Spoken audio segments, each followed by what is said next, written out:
2 gram பரிசு கொடுத்த உடனே நம்ம முட்டா பையன், நான் நடிகனை குறை சொல்ல மாட்டேன், 1 வயசு பொண்ணை கூட்டு போறான். நாளைக்கு ஒரு 3 மாசம் கழிச்சு +2 முடிச்சு டிகிரி முடிச்சு போய் கல்லூரி பெண்களை கூட்டு போறான். அறிவு வேணும் தமிழனுக்கு. அவன் பெத்து வளர்த்து ஒரு ஆளாக்கிய பெண்ணு, நாளைக்கு மாற்றான் மனைவியாக வாழ வேண்டிய ஒரு பெண்ணு, அப்பா யாருக்கால ஆத்தா யாருக்கால ஆயிரக்கணக்கான ஊடக பத்திரிகை யாருக்கால ஒரு சினிமா கூத்தாடி பையனை கட்டி பிடிச்சு கொடுக்கறது அனுமதிக்கிற எந்த நடிகனுக்கு செய்யறது? இது என்ன ஈன பிறவி? தமிழுடைய பிறவியா இது?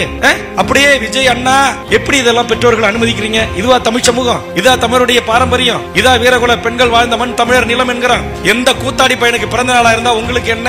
அவன் படம் 100 நாள் ஓடின என்ன, ஓடா போட்ட என்ன? அவர் வந்து கதவை திறந்து காலைல 11 மணிக்கு தரிசனம் தருவானா? அவன் நைட்டு விடிய கூத்தடிச்சுட்டு கொம்மால் அடிச்சுட்டு சரக்கு அடிச்சுட்டு கவுந்தடிச்சு தூங்குவானா? அவர் வெளியில வந்து போயஸ் கார்டன்ல அவர் வெளியில வந்து தரிசனம் கொடுக்குற வரைக்கும் இவன் போய் நிப்பானா? ஐயோ தலைவா உன்னை பார்க்கணும்னு. ஏன்டா அவனுக்கு சோறு போட போறான்? அவனால அவனுக்கு உலக ஒதுக்க போகுது? அவன் பிள்ளைக்கு பீஸ் கட்ட போறான்? உங்ககிட்ட விளக்கு மாறும் தொடப்பம் இருக்குன்னா எடுத்துக்கிட்டு போங்க. ஆளை பார்த்து நேரம் காலம் வரும்போது சொல்றேன், பொது வெளியில சட்டையை பிடிச்சி சப்பு சப்புன்னு செருப்பாலே அறையணும். உனக்கு என்ன இந்த சினிமாக்கார கூத்தாடிகள் எதுக்கு கட்ட விட்டு, எதுக்கு பாலாபிஷேகம்? என்ன அவனுக்கு என்ன? அவன் கீச்சு கத்தையை நட்டுட்டா? விஜய் அவர்கள் படிக்கிற பிள்ளைகளை ஊக்கப்படுத்தக்கூடிய வகையில் உதவித்தொகையை வழங்குகிறார். அது வரவேற்புக்குரியது. மற்றபடி பிள்ளைகளில் அவர் மீது கொண்டிருக்கிற அன்பு அல்லது அவர் பிள்ளைகள் மீது கொண்டிருக்கிற அன்பு என்கிற அடிப்படையில் மட்டுமே அதை பார்க்க வேண்டும் என்று நான் கருதுகிறேன். வேல்முருகன் அவர்கள் எந்த பின்னணியில் இந்த கருத்தை சொன்னார் என்பது எனக்கு புரியும். கண்ணிய தமிழர் காகிதமில்லத்தவர்களின் பெயரில் நெல்லையில் நூலகம் அமைக்கப்படும் என மாண்புமிகு முதல்வர் அவர்கள் அண்மையிலே அறிவித்தார். மாண்புமிகு முதல்வர் அவர்களுக்கு விடுதலை சிறுத்தைகள் கட்சியின் சார்பில் பாராட்டுகளையும் நன்றியையும் உரித்தாக்குகிறோம். அதேபோல நீண்ட நாள் கோரிக்கை தமிழக அரசின் சார்பிலே வழங்கப்பெறுகிற விருதுகளின் வரிசையில் கண்ணிய தமிழர் காகிதமில்லத்தவர்களின் பெயரிலும் சமூக நல்லிணக்கத்திற்காக மத நல்லிணக்கத்திற்காக பாடாற்றக்கூடியவர்களுக்கு வழங்கும் வகையில் அறிவித்திட வேண்டும் என்று விடுதலை சிறுத்தைகள் கட்சியின் சார்பிலே வலியுறுத்துகிறோம். அதைப் போலவே அவருடைய பெயரில் முத்தமிழறிஞர் கலைஞர் அவர்களின் பெயரில் பல்கலைக்கழகம் அறிவித்திருப்பதைப் போல கண்ணிய தமிழர் காகிதமில்லத்தவர்களின் பெயரிலும் பல்கலைக்கழகம் ஒன்றை நிறுவிட வேண்டும், தமிழை ஆட்சி மொழியாக்க வேண்டும் என்று நாடாளுமன்றத்தில் முழங்கியவர். தமிழின் சிறப்புகளை வட இந்தியர்களும் உணரக்கூடிய வகையிலே எடுத்துரைத்தவர். சமூக நல்லிணக்கத்திற்காக பெரிதும் ஆகவே அவருடைய பெயரில் பல்கலைக்கழகம் ஒன்றை நிறுவிட வேண்டும் என்று விடுதலை சிறுத்தைகள் கட்சியின் சார்பில் வேண்டுகோள் விடுக்கிறோம். சார், தொடர்ச்சியாக இன்னைக்கு வந்து பாமகவுடைய தலைவர்களுடைய அந்த மோதலுக்கு குறிப்பா குருமூர்த்தி அவர்களும் இந்த பேச்சுவார்த்தையில போய் கலந்துக்கிட்டாரு அப்படின்றத எப்படி பாக்குறீங்க? பாஜகவுடைய பின்னணியில இதை பார்க்க முடியுமா? ஏற்கனவே நான் இது குறித்து பதில் கூறியிருக்கிறேன். அது முழுக்க அவர்களின் உட்கட்சி விவகாரம் அல்லது அவர்களின் குடும்ப விவகாரம். அதிலே நான் கருத்து சொல்வதற்கு ஏதும் இல்லை. ஆனால் இன்றைக்கு நடுவராக சென்றிருப்பவர் யார் என்பது ஒரு கேள்வியாக மாறியிருக்கிறது. பாட்டாளி மக்கள் கட்சி தொடக்க காலத்தில் இடதுசாரி சிந்தனையாளர்களின்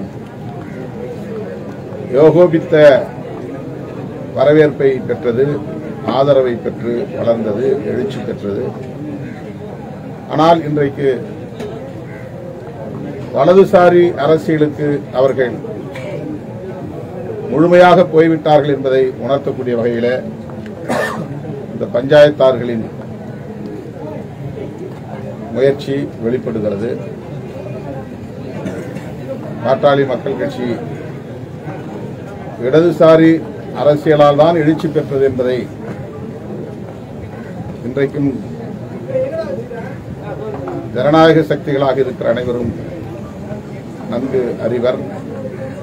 ஆனால் அது ஒரு வலதுசாரி இயக்கமாக மாறிவிட்டது என்பது, அதன் அடிப்படையில் பஞ்சாயத்து செய்யக்கூடியவர்கள் இன்றைக்கு வெளிப்படையாக அம்பலமாகி இருக்கிறார்கள் என்பது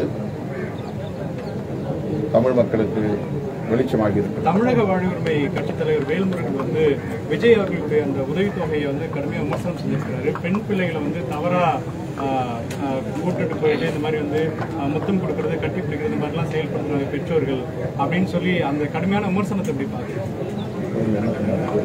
ஈனப்பிறவிகள்ன்ற வார்த்தையை பயன்படுத்தி ஈனப்பிறவிகள் விஜய் வந்து பிளஸ் 2 மாணவர்களுக்கு உதவித்தொகை கொடுக்கிறாரு. அதை வந்து வேல்முருகன் வந்து கடுமையாக விமர்சனம் பண்ணியிருக்காரு. என்ன காரணம் தெரியல, நான் விஷுவல் பார்க்கல எதுவும்.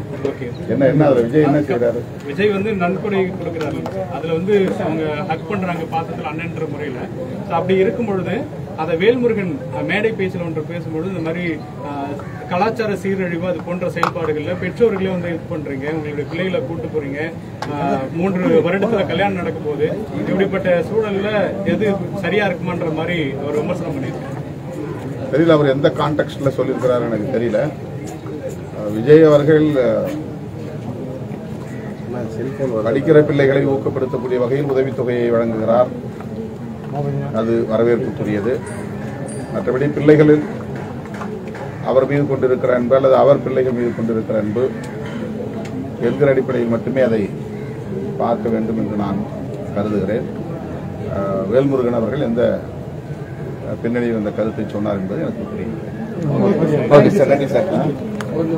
வருகிற ஜூன் 14ஆம் தேதி வக்ஃப் திருத்த சட்டத்தை எதிர்த்து மதச்சார்பின்மை காப்போம் பேரணியை திருச்சிராப்பள்ளியிலே நடத்துகிறோம்.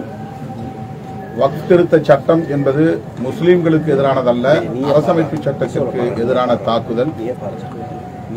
அதை நாட்டு மக்களுக்கு சொல்லவும், மதம் என்பது அரசுக்கானதல்ல மக்களுக்கானது என்பதை வலியுறுத்தவுமே இந்த பேரணியை விடுதலை சிறுத்தைகள் கட்சி ஒருங்கிணைக்கிறது. தமிழகம் தழுவிய அளவில் இந்த பேரணியில் சிறுத்தைகள் பங்கேற்கிறார்கள். அத்துடன் ஜனநாயக சக்திகளும் இதில் பங்கேற்க வேண்டும் என்று அழைப்பு விடுக்கிறேன்.